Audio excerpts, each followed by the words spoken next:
think that is it. Are there any other ACUS members not on the committee who have joined us today?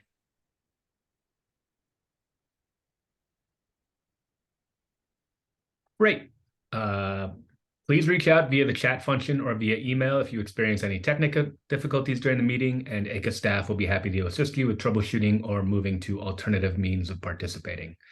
Our chair, Andy Foyce, asked for to say a brief welcome, so I'm going to hand it over to him quickly before we get started. Thank you, Matt.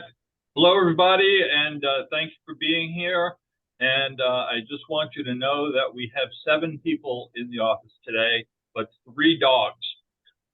So if you hear any barking in the background, it's one of 3 wonderful dogs. So thanks, Matt. Nadine, I'll hand it over to you to kick off the meeting. I wish I had a dog here too. I'm jealous, Andy. Okay, we're going to run through the rules. We know them well, but we're going to go through them again anyways. Only ACUS members, which I guess we have only ACUS members. Whether or not on the, well, only ACUS members, whether or not on the committee, and I think everybody here is on the committee, have full speaking privileges, meaning a non-ACUS member should write in the chat if you would like to speak. To avoid background noise, please keep your microphone on mute and either use the hand raise feature or add a comment in the chat feature if you'd like to speak. I will call on you and you can unmute yourself and then remute yourself when you're done. I'd also ask that ACUS members and their alternates use the webcam. It's helpful for the process for us to see you and to dialogue that way. With respect to attendees other than ACUS members and alternates, do I need to cover that, Matt? I don't know if I do, but I can anyways. I will anyways. Participation requires the unanimous consent of the committee members. Time permitting, I will consider calling on such attendees at the appropriate point. And I will presume that committee members consent absent raising an objection. If any such participant would like to speak, again, please do so in the chat feature by using the hand raise or using the chat feature or the hand raise feature and wait to speak until I call on you. For all participants, please use the chat function only to indicate when you would like to speak.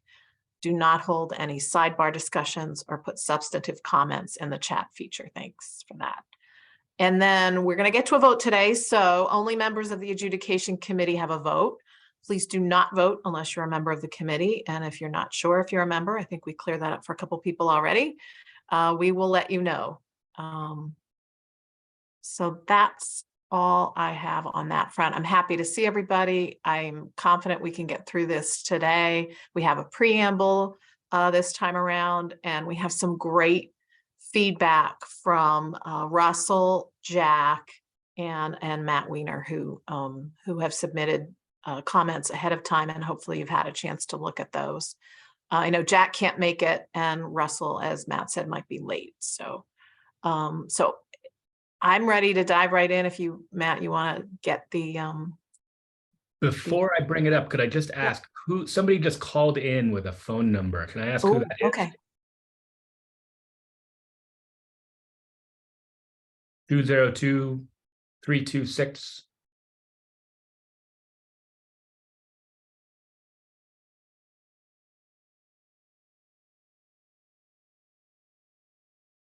All right, well, hopefully we'll hear from them at some point.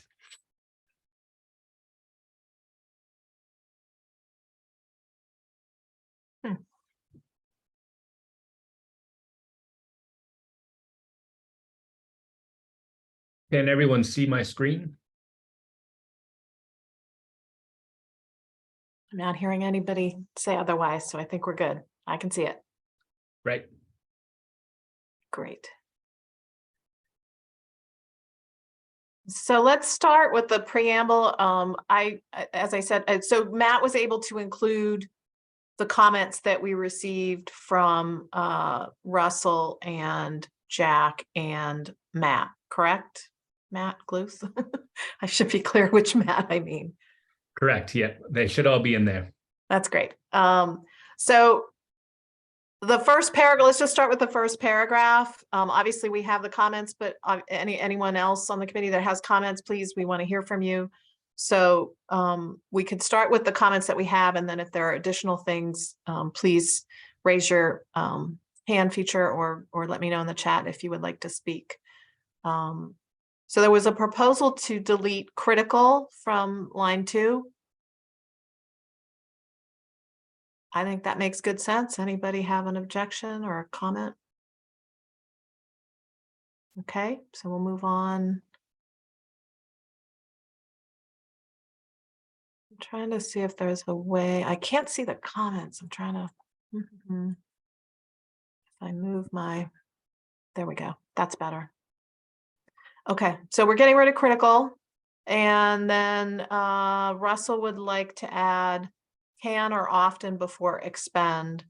I guess the Committee on Style picked often.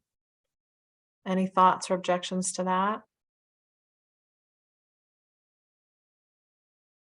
Okay, any other comments on paragraph 1?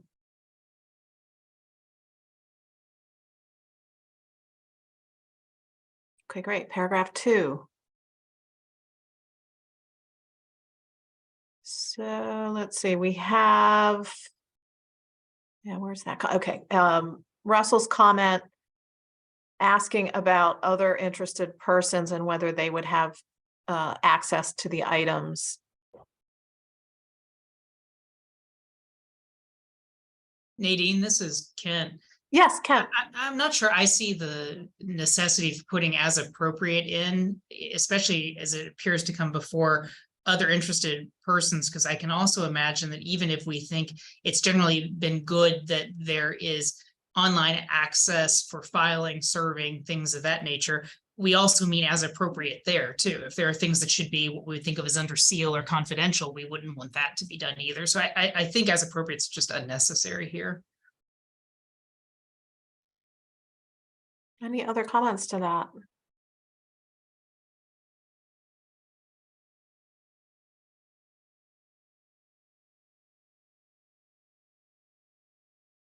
Or Russell's not here to explain in greater detail. I mean, Nadine, for what it's worth, I completely agree with Ken.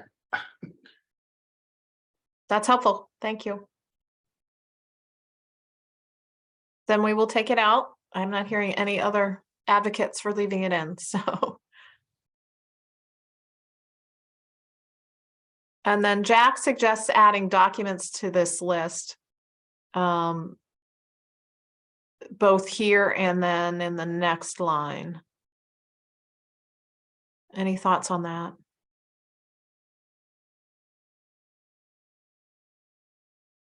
This is Kent again. Okay, I'll be difficult. No, please. This is what I had thoughts on too, so go ahead. Well, including documents seems a bit redundant to me in light of other case records.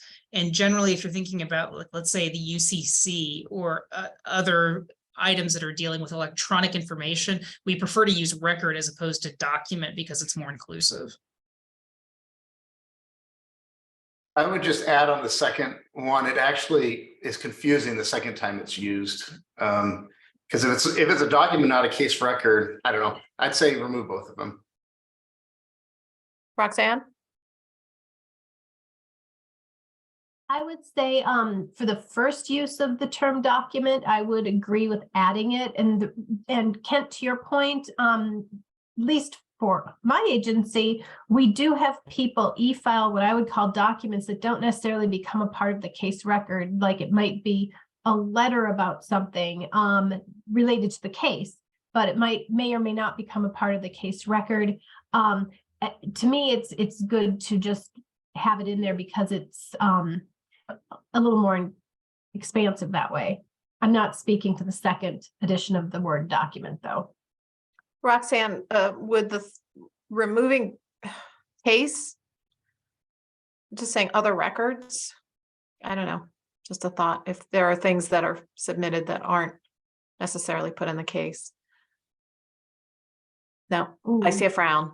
Okay. Yeah, we just get so many just random things in through e-filing that aren't necessarily part of the what we'd call the formal record or the record, that it's just hard to think that whether they'd all really fall under even the term record. Okay. Renee. So I'm wondering about the word materials. I don't know, maybe that's too broad, but I'm just wondering if we're trying to find a more all-encompassing term. That's all. Are you thinking it would replace, so Well, I mean, I don't know, maybe even just, well, either replace documents or just be another word on the list before the and. Roxanne? If people don't like the word document, another option might be correspondence. I think that most of the stuff that we would get that doesn't necessarily become a case record, but is e-filed on a case, could fall into the category correspondence. I don't know if that would make people more comfortable with the addition.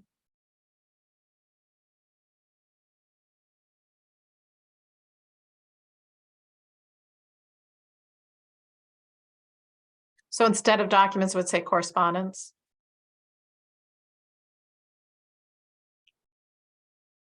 I mean, I'm fine with documents, but if other people think documents are just too broad of a term and redundant, maybe correspondence. Yeah, like I said, the only other thing I could think of is to take and just say and other records. I mean, it's obviously just some examples, and records might cover all of these different types of things, documents. And so we would eliminate correspondence, documents, materials, and just say and other records.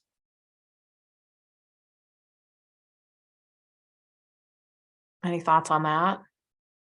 Does that capture, Roxanne? No, it's still.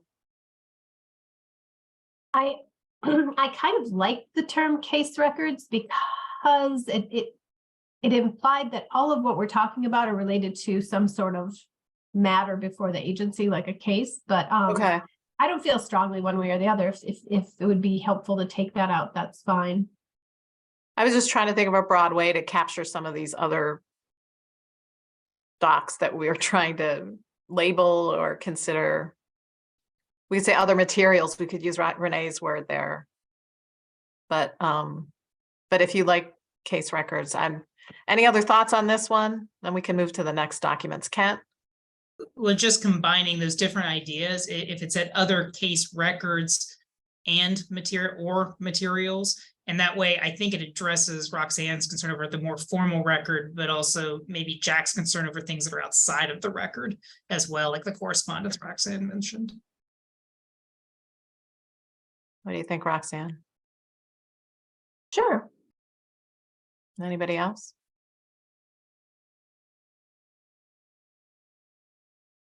Okay, we have a winner. All right, so then the second reference to documents, do we need, I guess, Roxanne, you didn't have a thought. Yeah, we could just parallel what we had above. Any objections to that? Thumbs up. Thanks, Roxanne. Okay, great. So the next addition was suggested by Matt Weiner in terms of trying to mention the idea. Oh, sorry. There it is. So the comment that's on the screen now was Matt. Matt, do you want to speak to your thoughts here? Other than just to say that ECMS comes out of nowhere. It's just I was kind of suggesting perhaps that the preamble make some reference to ECMS and explain the relationship between the systems or process, the systems that we're talking about in this recommendation and an ECMS system, and also just to cite the recommendation. I didn't have any specific language. It was really just a question. No, I thought it was a really good point. So there's language that's been added here to page, the paragraph that we were just discussing, a last line added here. I don't know if you've had a chance to review it yet, Matt, but if it's something that might kind of speak to the concerns that you raised and introduce the idea of ECMS and cite to the recommendation from 2018. That's fine with me. Any thoughts about this language? Give you a second here. Roxanne likes it.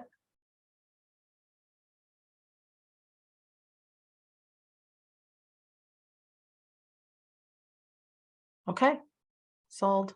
Excellent. So we'll move on to the next paragraph. This is a much longer one. So we had a couple comments here from Jack to get rid of the can and be more definitive, which is always good, I think, and replace a 4 with the 2. And the next comment was from Russell.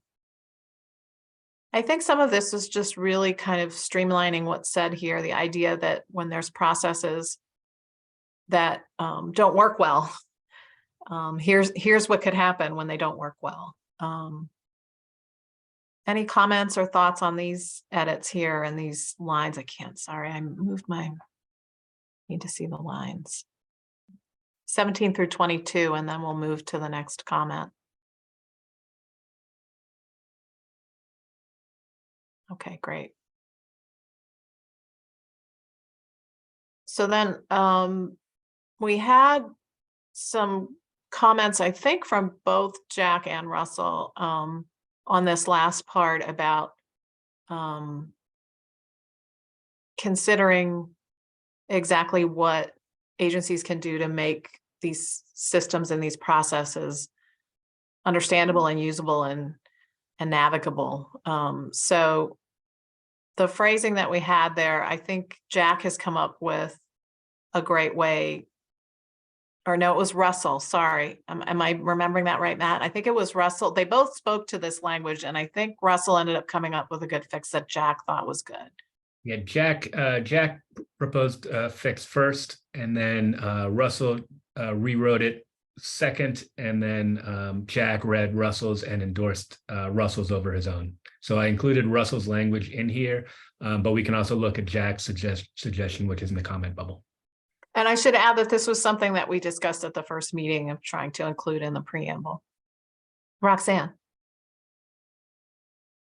I like this new language. The one thing that I would say is that one of the issues that Jack raised in his comment was the concern that by saying that we now need to ensure people with disabilities are helped, and then we talk about the lack of English language skills, it sort of made it sound like we consider people with lack of English language skills to be disabled. So I thought, well, I like this language. I thought if we just, in that last sentence, if we just flipped around so that referred to the disability portion first. So if we said this may include creating special assistance for people with disabilities, or making user making user resources available in languages other than English. If we address the disability part first in that sentence, it would, I think, not give the it would not imply that we're tying the lack of English skills to disabilities.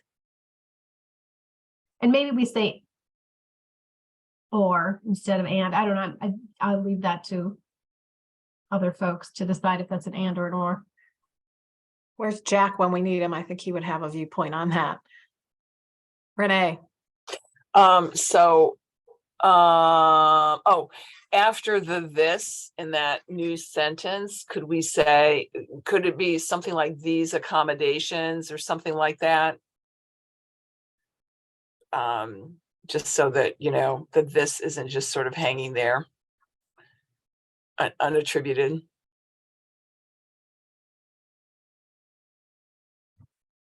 Ray. Yeah, I was thinking, the reference about trying to ensure that all people can hear this, follow it with the disabilities. As you know, these are legal requirements. It's not something we try to do. We're required to do that. And so I wonder if some of that could just be kind of reduced down to ensure we meet our legal accessibility obligations without getting into 508, without getting into all the other kinds of requirements that we're required to do when we interact with the public. It's a very exhaustive list, but I think when it says we're trying, make sure that we try to ensure, it's like, well, there's no trying, we have to. That makes sense. I would say, yeah, meet all legal accessibility requirements. Thanks, Ray.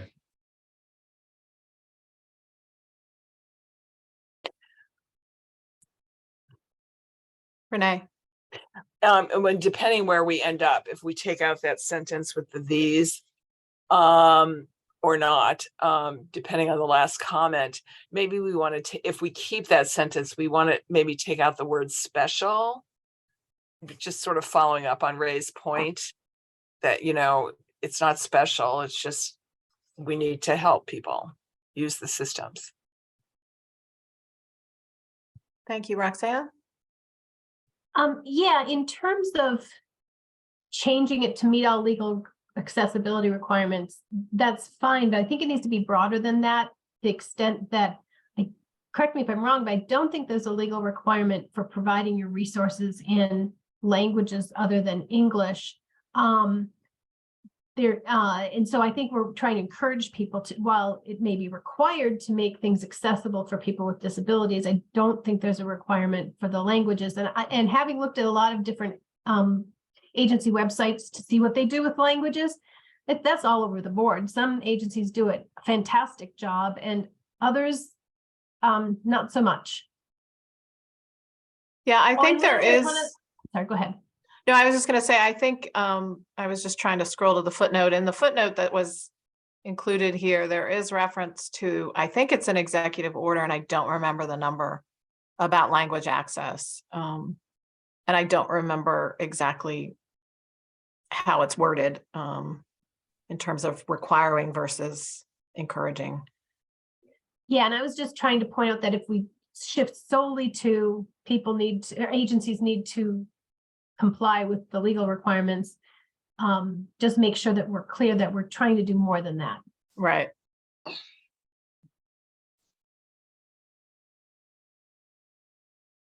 Any other comments on this section?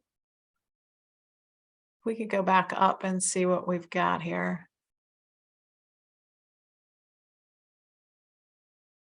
I'm not sure that it's clear what sort of legal, oh, so it's just legal accessibility. Okay.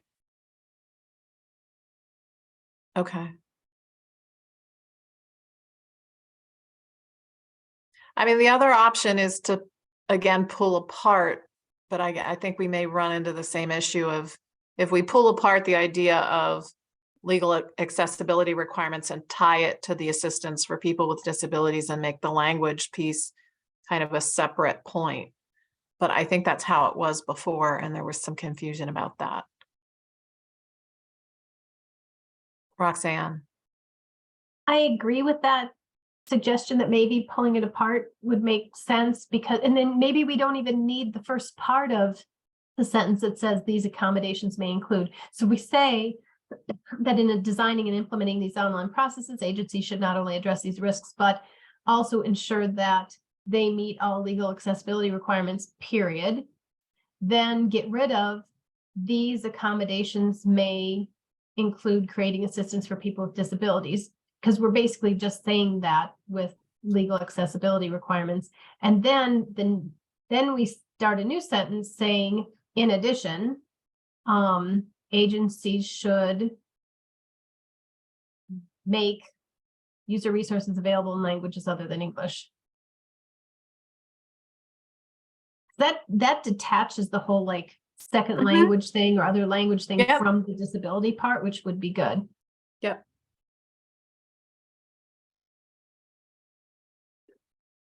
Right.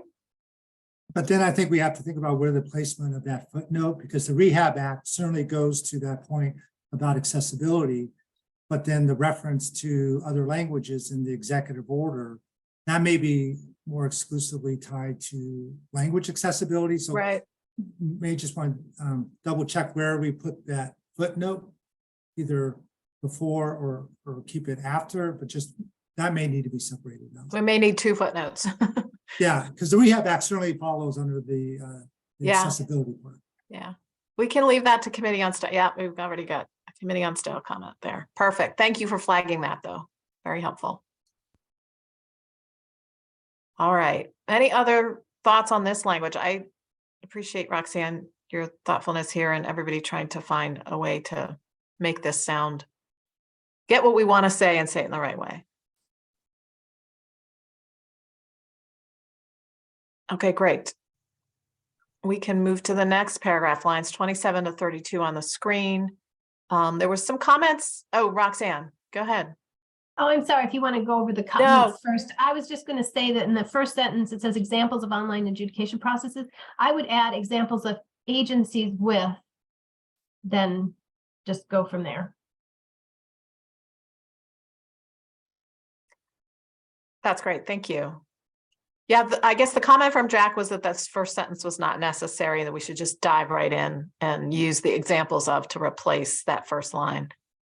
I think that works. Any other thoughts on that? I appreciate the addition, Roxanne.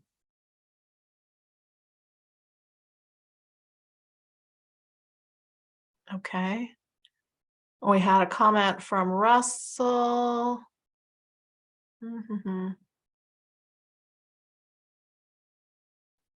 Let instead of can use to perform. I think that's just word efficiency and economy here. I think that works. Any comments there on the rest of the paragraph?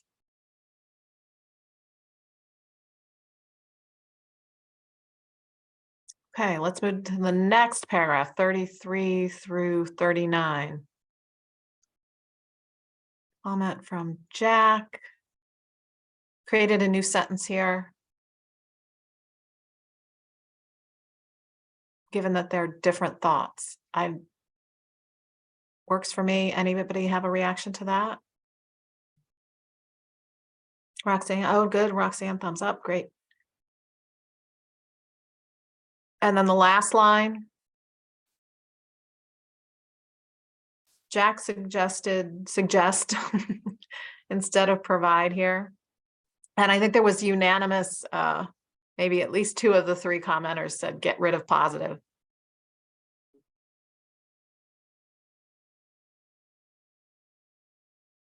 I wasn't sure suggest was a little too weak. Identify. Is there a stronger word we can use there? That's not provide, I guess, if provide is a problem. I like identify, identifies. Or highlights. And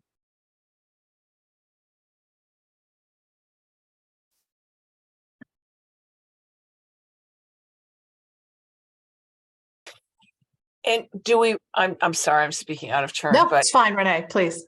do we really know that these things are effective, or do we want to, I don't know, or useful? I don't know. I don't want to like over promise, useful, effective. I don't know. Maybe it doesn't make any difference. Roxanne? Do we need a descriptive word? Could we just get rid of it and say steps? Yeah. I don't think we need it, but they're assumed to be effective, positive, useful. Exactly. Wouldn't suggest them. Oh, I use suggest, sorry. Identify them. We wouldn't highlight them. Any reactions to identify or highlight? I like identify. Highlight implies more of some kind of value judgment. The only other word I thought was list. It's recommendation list steps, but I identify, I mean, no, I think identify list is wrong. That would be recommendation listing, not best practices.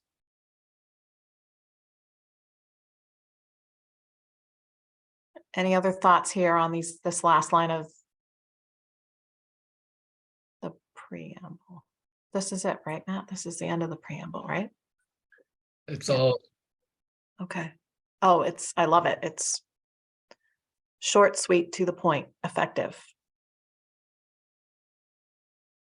Nadine, Any further? I have one thing on that. Oh, yes, please, go ahead. So on where we say now can take at any stage of developing an online process, I wonder if that should say can consider, right? Because some of them are, very specific, and there are things that you would be doing, when you actually have the system. But I think what we want folks to do that are in the sort of very early stages, perhaps, of developing this is to consider all these recommendations as they are figuring things out. But there are certainly steps that they won't be able to, take at that very early stage. That makes sense. Any reaction to that?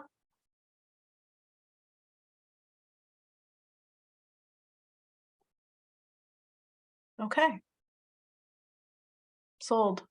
Let's move on. So the recommendation, we did get through it last time, if I'm remembering right, Matt. We did. And so we had some things that we deferred to the Committee on Style, but also Matt as our in-house consultant on this project. So we could just, we'll just go through. We do have some edits too from Russell and Matt, and I think Jack as well throughout here. Let's just start with the title that I guess has now been revised. Did we revise that last time, Matt? You requested the Committee on Style to refer in some way to specify in some way adjudicative systems. Okay. That it's not just online processes generally, but Got it. First recommendation.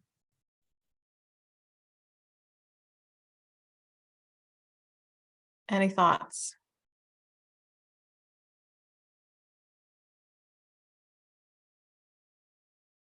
Second recommendation. This was a tweak to the as applicable and feasible language. We added when feasible. And this was from Russell. Kent. Sorry to go back. I Oh, wasn't yeah, no, clear please, what please. qualified as the first recommendation. Yes. Should we move the parenthetical ECMS up into the preamble? Because I think we use that now with Matt's change. Is that a Committee on Style, Matt? That's a good question. I think that it might be a Committee on Style. Since I made Matt's edit quite late, I didn't have a chance to confer with all of the Committee on Style on this, but I'm not sure whether we Have to use a shorthand reference. shorthand in both places, or whether we if It'll carry we through. often assume that people don't read the preamble, whether or not we would also break it out here as well. So I think the conventional ACUS approach, but I'm not sure that it's entirely, and I'm not sure it's filed consistently is to repeat the parenthetical in the recommendation itself for the reason that Matt cited, but I'm just pointing that out. It doesn't matter to me one way or the other. Yeah, I think to Kent's point, we would normally just use it once, right? But we'll follow conventional Committee on Style recommendation here. Great. Anything else on 1? Okay, and then 2, the change from as applicable and when feasible. Any thoughts, reactions to that?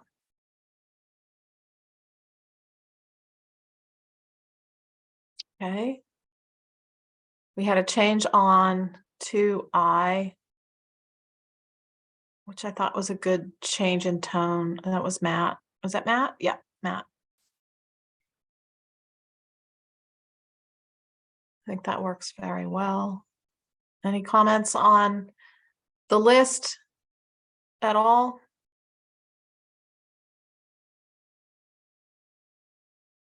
Okay, great. So let's move to 3. Again, this is Matt. Stylistic, I guess, not to use. Yeah, go ahead, Matt. Oh, that's just the ACUS style guide. Yeah. Okay.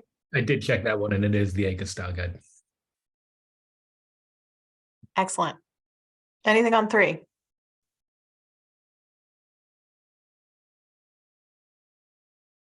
All right, 4 has a lot. I see a lot of color here. This was something we discussed last time, Matt? It Yeah. was, yes. The Committee on Style was asked to sort of split the two ideas between firewalls and encryption as a protection measure, and then also authenticating users to protect user identity and protect access to private information. And so this was the Committee on Style's attempt to solve that conundrum. Any reactions?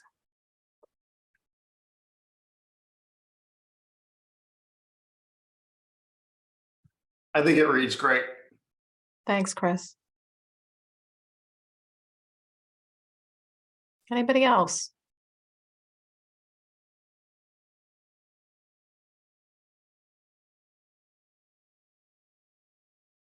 Great.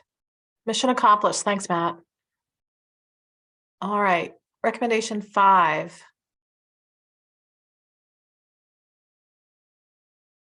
We had a comment from Russell. I think demonstrated is a good word. I think the idea of indicating that the party has to make that showing is important.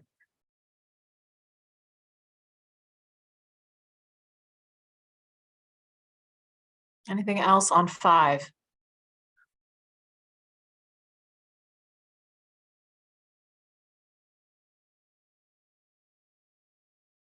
Okay, let's go to 6.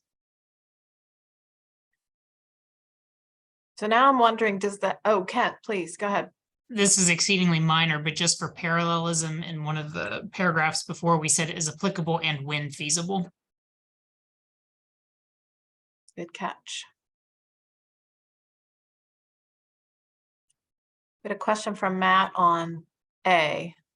File documents in batch, which means,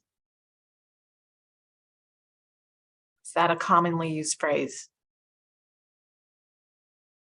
I'm not sure what it means. I thought we discussed this last time, but I really don't recall. Does it mean in was- groups? Yeah. What? Matt Gluth? It does mean in groups. Yes. It seemed like a common term to me when I wrote it, but if it's throwing some people for a loop, then maybe we need to come up with a better way of saying filing documents all at once rather than one at a time and then going back in the portal and resubmitting. Does it help to say file documents in batches? Or groups, or file documents in, I don't know, I'm trying to think of a better word. Batches helps, I think. Matt Weiner?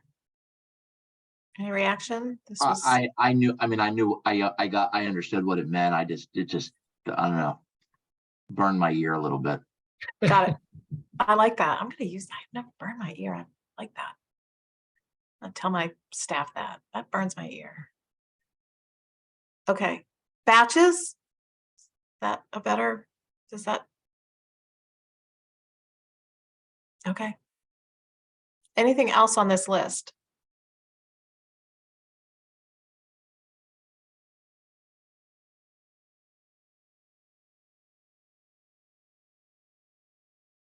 All right, let's move to 7. We have a comment here from Matt. So we're saying we're allowing participants in the adjudication to file briefs and instead of evidence, exhibits. I don't know if exhibits is too narrow. I mean, that would exclude like a deposition transcript. I just didn't know. I don't know. Do you file evidence or do you file different types of evidence? I don't know. It's just maybe I'm off base here. You could file an exhibit. You could file a transcript. You could file so forth and so on. I just don't know if you file evidence per se. Roxanne? I agreed with that issue that Matt raised about the evidence. You don't really e-file evidence, you submit it in a hearing or something like that. So I think that changing it to exhibits is fine, and using other documents should be broad enough to encompass whatever anyone is thinking about, I would think.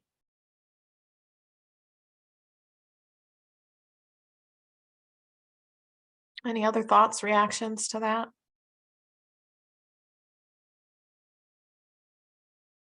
Okay, we'll go with exhibits there.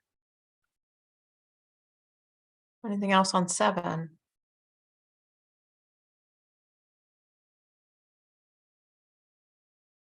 Okay, 8. I think this was just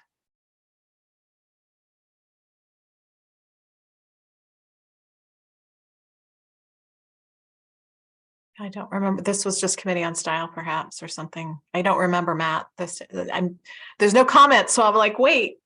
Yeah, I'm not sure what happened to the comment here. There was somebody raised the point that I think it was Dan Ho raised this point last time that users provide certain kinds of structured data, like submit the document type of or something like that, but then the system also captures it itself, such as when it was submitted, maybe where it was submitted, from what ISP address it was submitted, that sort of thing. Got it. I'm remembering that too. Any reaction to the change? Does that work?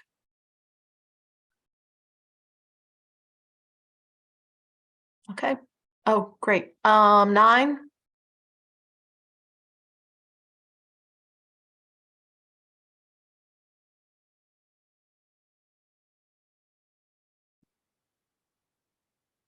Okay, anything, we don't have any edits on 10, but if anybody has taken a look through it and has any further thoughts.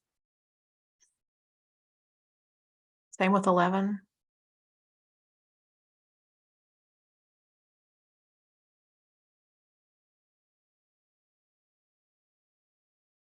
Fantastic. 12.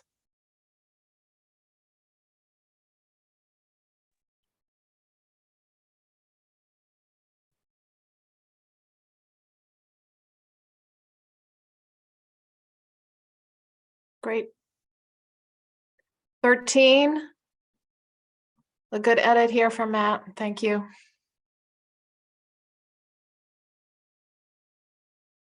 Renee. Going back to 12 for a Yes. minute. I'm sorry. Absolutely. No, it's fine. I'm going too fast. So, never mind. I just didn't read it carefully. Never mind. My comment is not, well, I guess the major thing about about reviewing the documents before associating with them a case file is to make sure that they're going to be associated with the right file, with the right case file.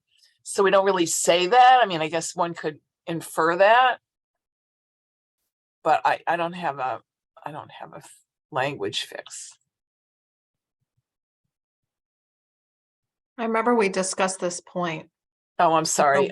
No, just we discussed kind of trying to tease out why agencies may require reviewing before, and that was a key part of it, is we're not going to put it in the case file until we're sure it belongs in the case file. Yeah, that's good.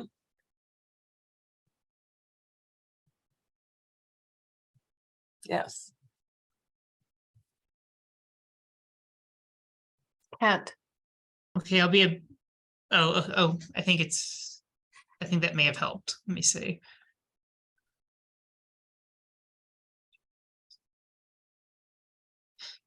I think I'm okay with it. I'll tell you the one thing that keeps giving me just a little bit of pause, and again, it's minor. It's essentially a sentence that has an introductory clause, or really a complete sentence, and then it's comma for example, and essentially comma for example again.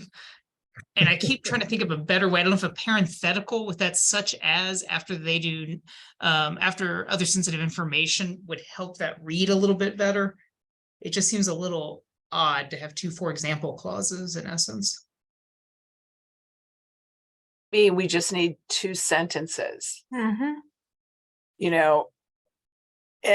at, right at the period at the end of the first case file. And then say, for example, agencies should ensure that the materials are associated with it was the first one, yes, the period there, and then start the for example.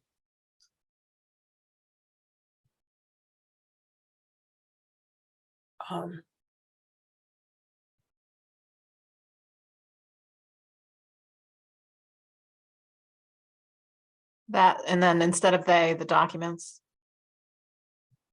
You're ahead of me here, Matt. Good.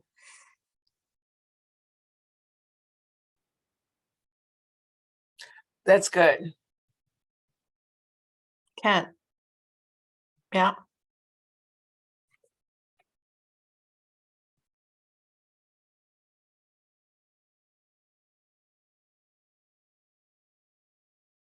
Great, okay.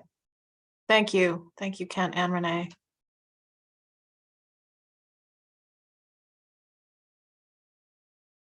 Anything on electronic service in 13, 14, and 15?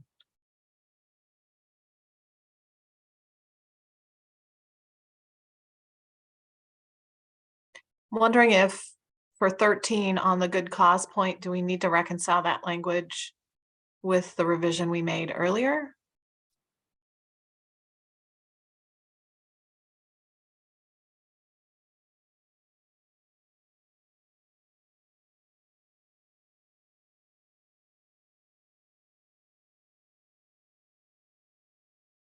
Okay, anything further? 13, 14, oh, Roxanne, thanks. So we're saying in 13 that agencies should allow electronic service, but then we're saying that the party needs to demonstrate good cause for needing alternate means. It seems like if you have to demonstrate good cause, it's because it's being required, Oh, not just allowed. That you're just right. doesn't seem to. Yep, thank you. I just saw that same language and thought we needed to be consistent. Thank you. No, I think you're right.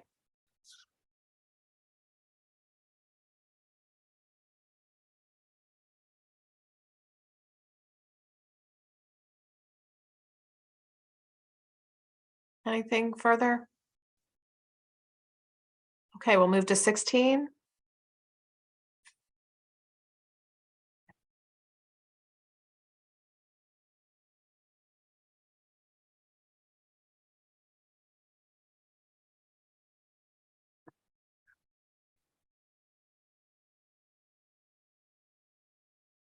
$17.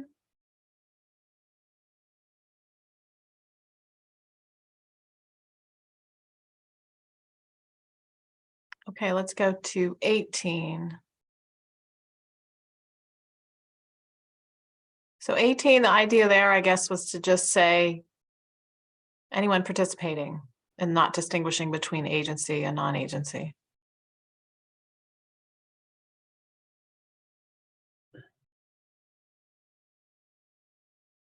Renee. Do we need the first scheduling in that sentence? Or is it kind of redundant? Because we say schedule later in the sentence.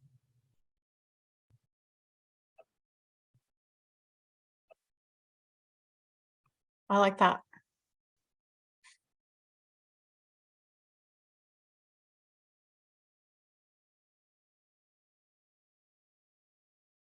What about 19?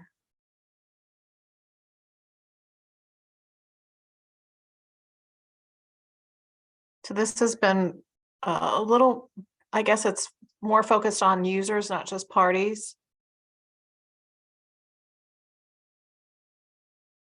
Yeah, I think it was users.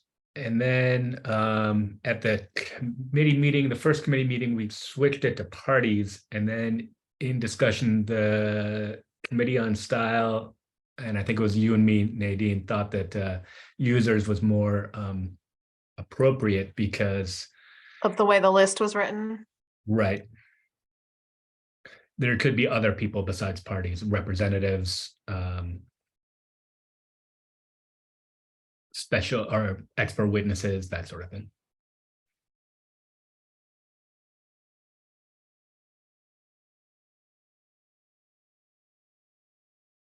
Any thoughts, comments here?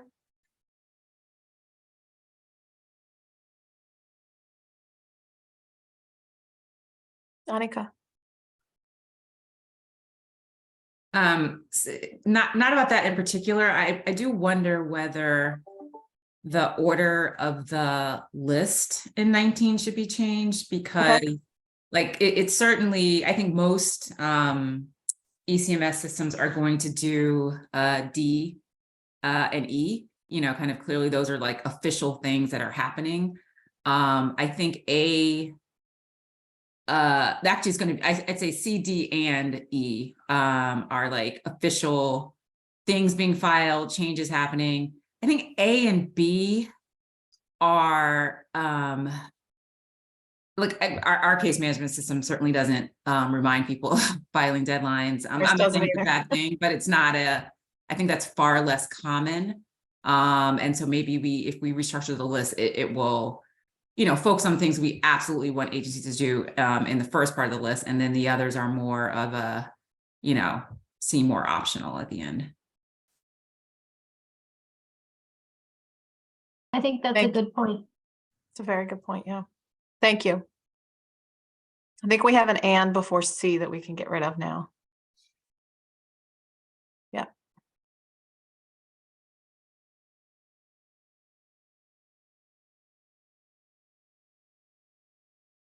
Great. 20, 21, and 22. We didn't have any changes here. Roxanne. Yeah, and I'm sorry to go back to the last one. no, One thing please, one let's thing go that back. was, I was wondering about is in the last sentence, it says notifications and reminders should be sent through an online self-service portal. I wasn't quite sure what that meant. It's going to be sent by email, text message, or I guess I wasn't clear. Does that mean that an online self-service portal is a third way of sending the message? Meaning if they went onto that self-service portal, they would see the notification? Oh, okay, as opposed to it actively coming to them. I'm wondering too. I think that's a good point. I think that's what it means. Renee? I think it's like your health plan, they always have, or your doctor now has these portals, and you log in and you get to see the notices and letters and your upcoming appointments and all that. I think that's what it means.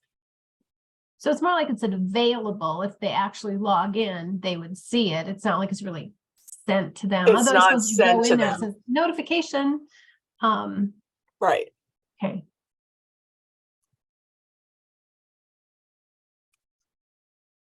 Then or sent by. Okay, thank you. That was just, wasn't entirely sure. Thanks.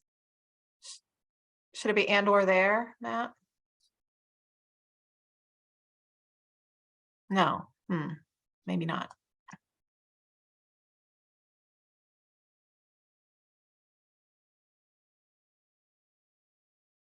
Yeah. Roxanne, does that? Yeah, that works for me because actually we have an online self-service portal that people could see that sort of thing in, but it doesn't actually. I thought it was saying that self-service portal is the one It's gonna that's sending send. out the emails, and I was just getting confused, but this is more clear to me.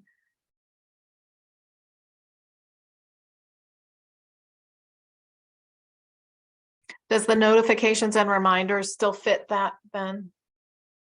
That formulation of notifications and reminders being available?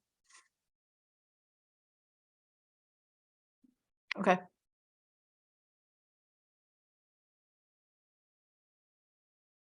Okay, let's move on to 20.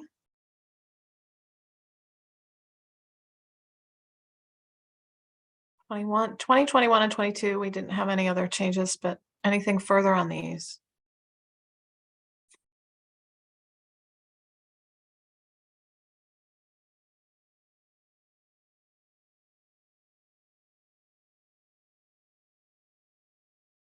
Okay, let's go to guidance, training, and outreach. 24, we had a comment from Matt.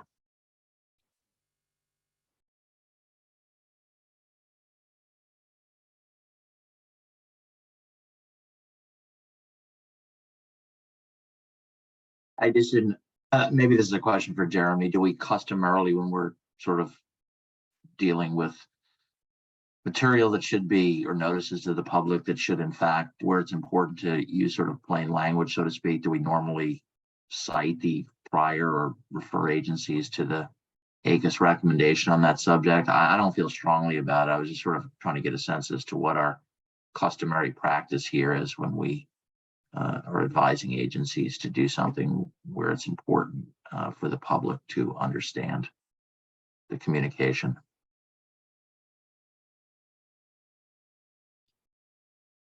Jeremy had to hop off for a call at exactly this moment, but I can IM him and bring him back, or we can refer this to a post meeting committee on style upgrade. I mean, I'm just raising a question. It doesn't, I don't know that it matters a whole lot. I was just trying to get a sense as to whether we customarily, in context like this, refer to that recommendation. Maybe ACUS is inconsistent in that regard. Is I it think it'd be fine to leave it the way it is, though. Is it something that we could build into the preamble was the only other thing I thought about, but I'm not sure there's a place for it there. Maybe I'm getting too much like Jeff Lovers and trying to overly frequently cite prior ACUS recommendations, but It's not a bad thing.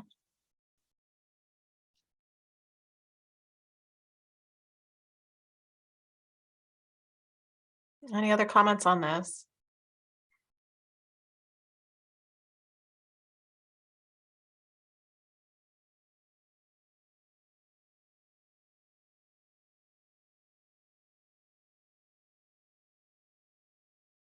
Well, Nadine, it's your show. Would you like me to summon Jeremy, or would you like to refer this to him for future consistency with standard ACUS procedures?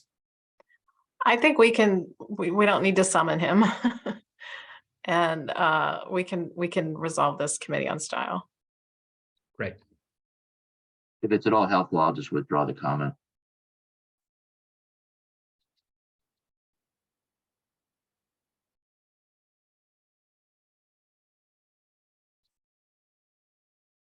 Anything further on 24?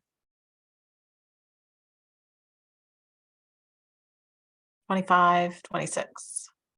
26, we have some revisions here. Matt, yeah, I thought that was a good catch, Matt. Clarify didn't seem like the right word to use there.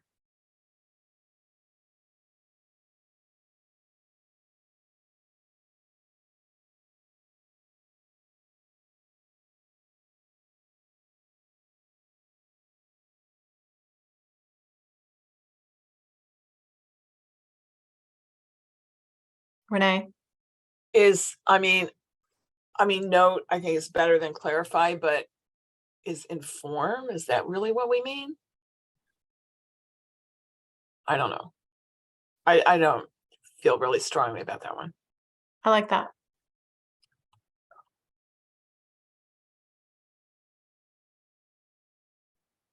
Inform users, do we need a users there? Maybe.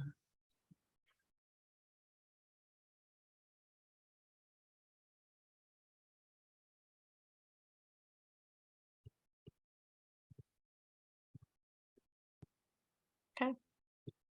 Anything further on that? This is actually the end, Matt. Have we reached the end? Is it possible? It is. Okay. All right. I guess I'll just, a last call for anything further on anything we've just covered, which I think we were very efficient.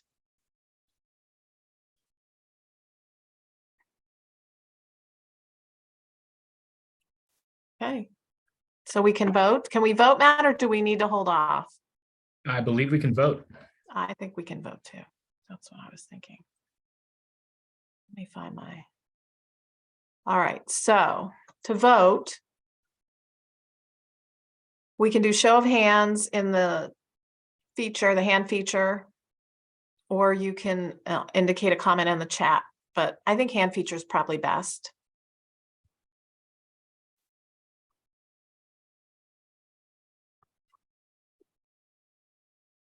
Are we voting in favor of it? Yeah. Sorry. Notice I'd already raised my hand before I asked that question.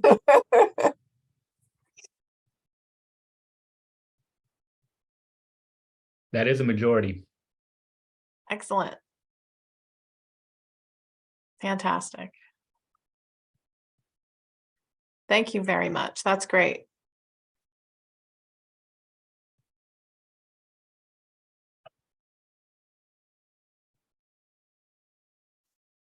Anything further that we need to do on the business side, Matt, on the recommendation? And not on the recommendation. Okay, great, great. Thank you so much. I appreciate everybody's assistance. And Roxanne, I just want to call you out because I did see that you're celebrating a work anniversary of like 21 years at NLRB. Is that true? Thank you. Yes. Fantastic. I love it. Fantastic public service. They're so lucky to have you, and we're lucky to have you on that committee. Oh, well, thank you. And thanks for running a very efficient committee here, Well, Nadine. you guys make it easy. Thank you. So I hope to see all of you at the plenary. That's June 15th. And we are, all set for that. If you have any questions or anything that you want to discuss on that, please get in touch with Matt. It's also on the website, right, Matt? We can find that Yes. information. You should all be getting the emails. I know they've been sending out the emails. When is the deadline for travel? I probably already missed it, right? Ooh, is Amina on? I think she might know, or possibly Harry. I think it's May 12th. Oh, okay. So you Thanks, good? Chris. Yeah, so I'm good. Great.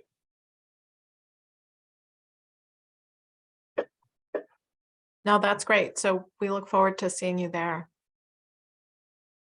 And if there's nothing further I need to do, Matt, I will turn this back over to Andy. I think Andy might have signed off. He didn't expect us to finish so efficiently. No, I don't think so. He When might be Renee on the said same- she had to go at 3, I was like, we're gonna be done by 3. he might be on the same call that Jeremy had to duck off for. So, Okay. but I will let him know and that you all appreciate his hard work, and he all appreciates all of your hard and efficient work on this recommendation, as do I. So thank you all very much for significantly improving it, and I look forward to any other comments that you might have. I'll be circulating the final draft of the report shortly.